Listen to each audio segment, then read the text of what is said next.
Պատերազմի դաժանությունը Թալիշը վերապրեց ապրիլին, գյուղը ենթարկվեց բռնությունների, հրետակոծությունների, արդյունքում թալիշցին կրկին լքեց իր ծննդավայրը, կրկին վերադառնալու հույսով, ավելի լուսավոր օրերի հավատով։ Հոգեբանական խնդիրները հաղթահարելու ժամանակը սահում է, ոմանք արդեն վերադարձել են գյուղ, ոմանք ճանապարհին են։ Արդեն շուրջ մի շաբաթ է գյուղի բնակիչներից բնակվում են գյուղում, նրանք եւ շրջում են գյուղում եւ որոշակի աշխատանքներ են կատարում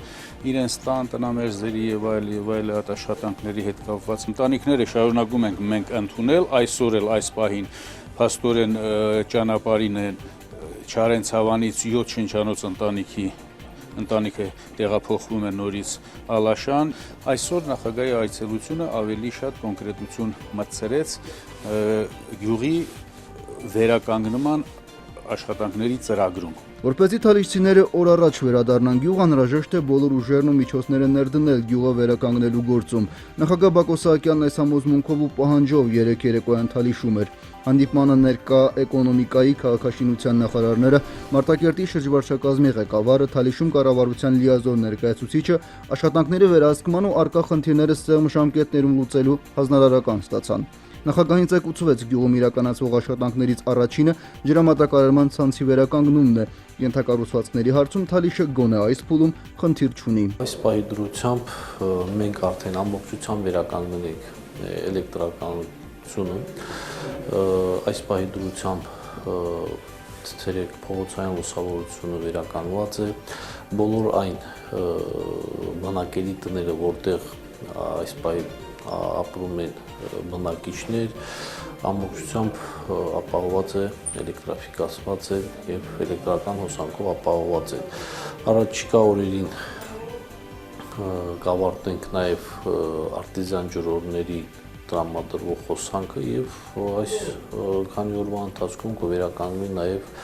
ջրամատակարարման ցանց։ Շինարարներն առաջիկա ամիսներին Թալիշում կծավալվեն մի քանի ուղղություններով գյուղ տանող ճանապարհը վերանորոգվում է օրեր անց, այստեղ իր տեղակայման վայր է կունենա Արցախի խոշոր շինարարական կազմակերպություններից մեկը։ Նախատեսվող աշխատանքների ցանկում առաջինը գյուղի գլխավոր հատակագծի կազմումն է։ Ընդհանուր մանրամասն հատակագծման նախագիծ ենք պատվիրել եւ կա այդ նախագիծը արդեն, որտեղ նախատեսում է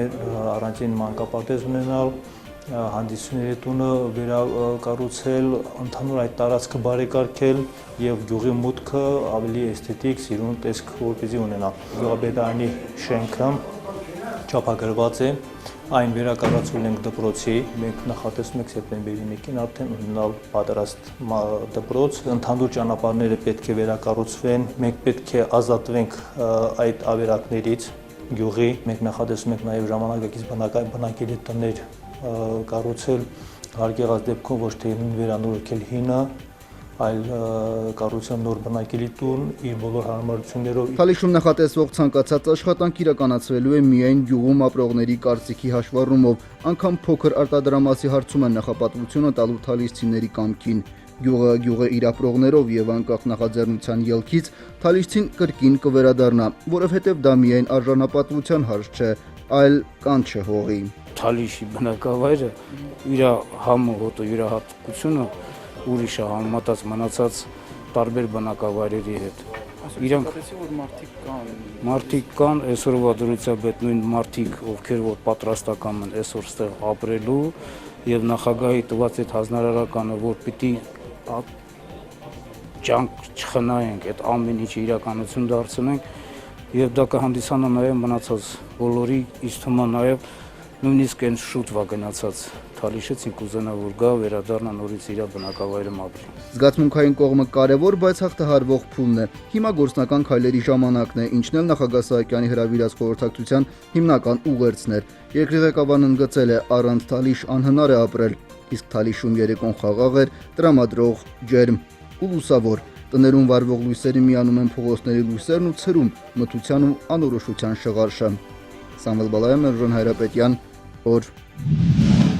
Ճանաչենք մեր երկիրը խորագրով երիտասարդական արշավի մասնակիցները հանրապետության նախագահի գլխավորությամբ նախ այցելել են Դադիվանք։ Սուրբ Նշան եկեղեցում տեղի է ունեցել Արցախյան պատերազմում զոհված հերոսամարտիկների հոգեհանգստյան արարողություն։ Մշակույթի եւ երիտասարդության հարցերի նախարարի խոսքով ծրագրի նպատակն է նպաստել երիտասարդների հայրենաճանաչության բարձրացմանը։ Իհարկե սա նաեւ հիշատակի տուրք է մեր բոլոր նահատակներին, որովհետև մենք այստեղ ենք, որպեսզի նորից ասենք, որ մենք այս երկրի, այս հողի տերն ենք եւ սրբությամբ ենք պահելու մեր հայրենիքը։ Այնուհետև երկրի ղեկավարը վրանային պայմաններում շփվել է արշավի մասնակիցների հետ։ Բակո Սահակյանը ողջունում է նմանատիպ նախաձեռնությունները։ Այսպես երիտասարդները համախմբվում ճանաչում են հայրենիքն ու ստանում ռազմահայրենասիրական դաստիարակություն։ Իդեպ մշակույթի եւ երիտասարդության հարցերի նախարարությունն արշավն այս ուղղությամբ կազմակերպել է երկու նպատակով։ Շատերը չէին տեսել նորակառույց Վարդենիս Մարտակերտ ճանապարհը։ Առաջ անգամ եկա դադիվանք ու իմ համար շատ հաճելի էր։ Տպավորություններս իսկ բնության տեսարանները ուղղակի հիասքանչ են։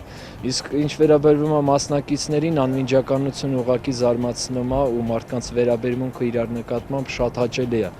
Ուզում ես անձամբ մասնակցես ամեն մի թեմային, ամեն մի զրույցին, որ ամեն ինչից տեղյակ լինես, մարդկանց ավելի լավ ճանաչես։ Երկրի ղեկավարի հետ զրույցի առաջին թեման հենց Վարդենիս Մարտակերտ ճանապարհի շինարարության ընթացքն էր ու Հայաստան համահայկական հիմնադրամի կողմից կազմակերպված հերթական հեռուստամարաթոնը։ Նախագահ Սահակյանն ընդգծել է հանգանակված միջոցներով վերականգնվելու են ապրիլյան պատերազմում տուժած բնակավայրերը, շարունակվելու են բնակչության պաշտպանվածությանն ուղղված միջոցառումներն ու բազմազավակ ընտանիքների համար բնակարանների կառուցումը։ Անհրաժեշտ է որպեսզի այդ միջոցները մենք հավաքագրենք եւ ուղղենք առաջին հերթին այդ ապրիլյան իրադարձություններից հետո ավերված բնակավայրերի վերականգնմանը։ Ինչպես նաեւ այդ ընթացքում մեծ հնարավորություն ա եղել լրացուցիչ գնահատականներ տալու մեր քաղաքացիական պաշտպանության ոլորտում արկա մեր հնարավորությունների եւ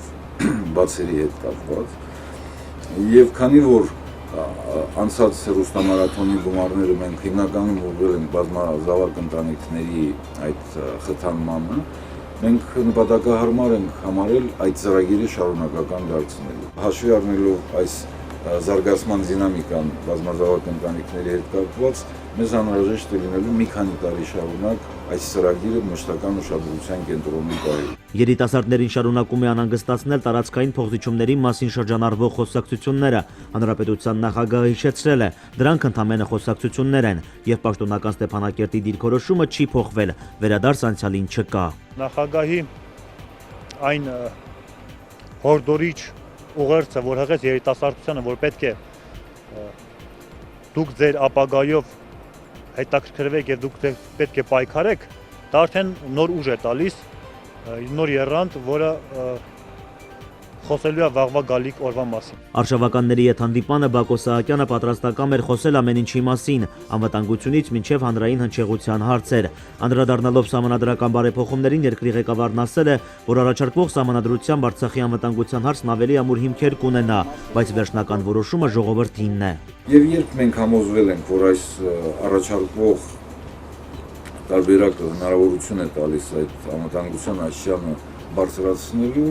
ես տվել եմ իմ համաձայնությունը եւ մենք ընթացքավորել ենք այդ գործընթացը։ Բակո Սահակյանը կարևորել է երիտասարդների ակտիվությունը տարբեր ճակատներում։ Հանրապետության նախագահը վստահ է, որ արցախցի երիտասարդն ավելի ակտիվ է լինելու ինչպես երկրի ներքին կյանքում, այնպես էլ արտաքին դաշտում։ Երիտասարդներն էլ լիահույս են, որ նման ձևաչափով հանդիպումները շարունակվելու են։ Ես շատ ուրախ կլինեմ, որ էլի կազմակերպվեն ու թեմաները ես կարծեմ, եթե ավելի խորացված լինեն եւ ավելի մասնագիտորեն, կարծեմ ավելի առաջարկներ կավելանան։ Հանդիպումները հնարավորություն են տալիս ներկայացնելու մեր մտահոգությունները անմիջական երկրի ղեկավարին, նաև ստանալու համապատասխան սպառիչ պատասխանները։ Քաղաքի երիտասարդությունը ավելի ներգրավվածություն ունի նմանատիպ միջոցառումներին, սա հասանելի է Արցախի մի շարք շրջանների երիտասարդների համար եւս։ Եվ պետք է շնորհակալություն հայտնեմ, քանի որ նմանատիպ միջոցառումները բերում են եւ մակարդակի որակի բարձրացման։ Հանդիպման վերջում Բակո Սահակյանը տեղեկացրել է, որ շարունակելու է ակտիվ պահել կապը երիտասարդների հետ։ Նարեկ Սահակյան, Մերուժան Հայրապետյան, օր։ Արցախի զբոսաշրջային ներուժի ներկայացումը կամ Արցախի որպես խաղաղ ու ստեղծարար վայրի համբավի տարածման ուղղված մեկ այլ քայլ ինքնանպատակ չէ։ Օտարերկրացիների մոտ տարիներով ձևավորված կարծրատիպը, թե Լեռնային Ղարաբաղը հակամարտության գոտի է, պիտի փշրվի, ինչը ևս միջազգային ճանաչման կարևոր խթան է հանդիսանալու։ Այս համատեքստում կազմակերպված նաև բրյուսելյան ցուցահանդեսը, որը նախորդ մյուս ցուցահանդեսներից տարբերվում էր։ Շատ կարևորում ենք այդ ցուցահանդեսը, որովհետև ինքը կազմակերպվել է Եվրոպայի մայրաքաղաքում եւ դա միջազգային զբոսաշրջային ցուցահանդեսի մեջ Արցախի տաղավարչի, սա առանձին ցուցահանդեսը, որ ամբողջությամբ նվիրված էր Արցախին։ Ցուցահանդեսը կազմակերպվեց Բրյուսելի հայտնի Տուրընթեքսի ցուցասրահում։ 3 օրվա ընթացքում եվրոպացիներին 25 տեղեկատվական պաստառների միջոցով ներկայացվեց Արցախի զբոսաշրջության ներուժը։ Ցուցահանդեսի օրերին ԼՂՀ էկոնոմիկայի նախարարության աշխատակիցները եւ Բրյուսելում ԼՂՀ մշտական ներկայացուցիչը մի շարք հանդիպումներ են ունեցել ցուցահանդեսի մասնակից բարձրաստիճան հյուրերի եւ բելգիական որոշ զբոսաշրջային ընկերությունների ներկայացուցիչների հետ, որոնք հետաքրքրություն են ցուցաբերել Արցախի զբոսաշրջային ներուժի հանդեպ։ Այդ համադրումը, այսինքն քաղաքական դեմքերի, կառավարչական դեմքերի եւ զբոսաշրջության մասնագետների շատ լավ արդյունք տվեց։ Բնականաբար, ինչպես մնացած դեպքերում ադրբեջանական կողմն այս անգամ էլ ջանքեր չէր խնայել ցուցահանդեսին խոչընդոտելու համար։ Նույնիսկ ցուցահանդեսին չմասնակցելու պահանջով սպառնագրեր էին ուղարկել Եվրախորհրդարանի падգամավորներին։ Չնայած այդ ամենին, ցուցահանդեսը կայացավ միայն բացման արարողությանը շուրջ 200 հյուրեր կային, այդ թվում եւ Բելգիայի դաշնային, տարածաշրջանային եւ ֆլամանդական խորհրդարանների անդամներ, ինչպես նաեւ գիտության եւ արդյունաբերության ոլորտի ներկայացուցիչներ։ Ինքը շատ դրական փորձ էր ու շատ ոգևորիչ։ Ես կարծում եմ մենք այդ փորձը պիտի վերցնենք ու շարունակենք այս գործընթացը։ Բնականաբար հաշվի առնելով Արցախի շուրջ անընդհատ հյուսվող խարդավանքները, ապագա ծրագրերի մանրամասները ԼՂՀ էկոնոմիկայի նախարարությունում գերադասում են չհրապարակել։ Լուսինե Ավանեսյան, Հայկ Բաբայան, օր։